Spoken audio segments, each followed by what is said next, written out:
So just like with my birth babies, I set up a room with my boys, a crib and a nursery. And then for Ia, she was 22 months old. And we did the same thing. I just, it's always kind of a risk because you don't know for sure. Something can change, but it's a risk as well with biological children. You never know what could happen. It was part of a process of getting ready for them to come. When you adopt, they give you all this information about the child, but you don't really know exactly, what's coming home. Sometimes you think of the worst, a child with some severe attachment issues. You just don't know. Anger maybe, or things that we worried about. Right. I think that the most difficult part of adopting both of our babies for me was the rejection. Because our babies were both about 2 or 3. And so, again, they're not sitting there going, oh, I can't wait for my mom and dad to come. They're living their little life with either a foster home for Ia or an orphanage. And then there's been disruption. And the disruption is this family that really, in their mind, abducted them from what they were doing on a daily basis. And to them, I look funny, I talk funny, eat weird food, smell funny, not like anything in China. So there's not that immediate hug. Now, I love both of my babies when I saw their pictures. I immediately fell in love. But and you look at like Brant, when he first came home, I'd touch him and he'd hand away, like burning, just don't touch me. And I can't say, look, I just paid $40,000 to get you over here. I need a hug. Doesn't work that way. He doesn't have that need to connect with me. So he had to build that trust slowly. And that rejection of having to build trust, I love him the same way I love when Brock was born and when Dane was born. It's the exact same feeling, but to not have it reciprocated.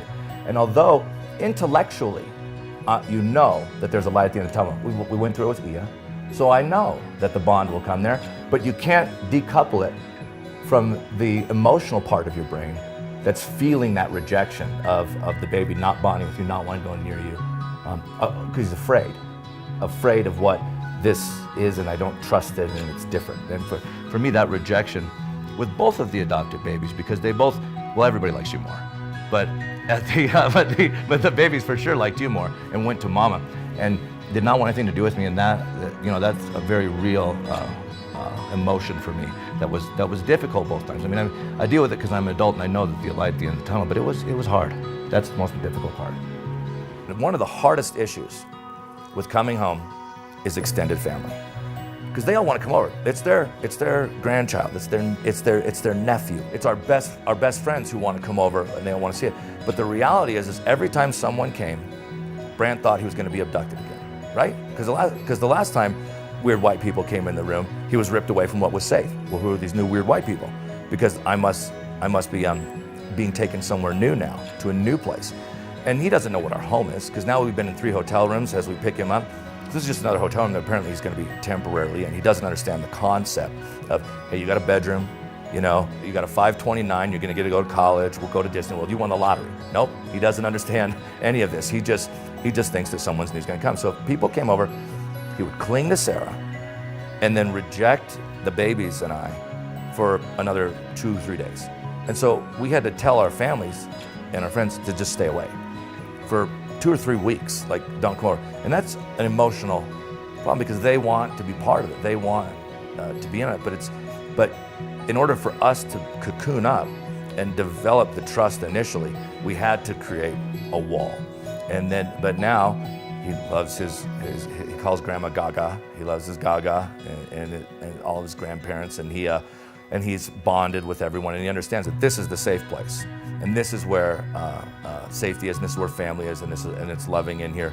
But it took about 4 months, and we're still not fully there. He still doesn't like transitions to a lot of new places. He still likes to make sure that Sarah is around, and if our projection is right, it'll be about a year. That's what it took for Ia, and that's what I think it'll take for him. The biggest difference is between their 2 adoptions is the way that they mourn. And so Ia's was a very verbal, tearful cry every morning. As we've talked about, she'd cry every morning for an hour, and she'd cry every afternoon for an hour, but she'd let anybody pick her up.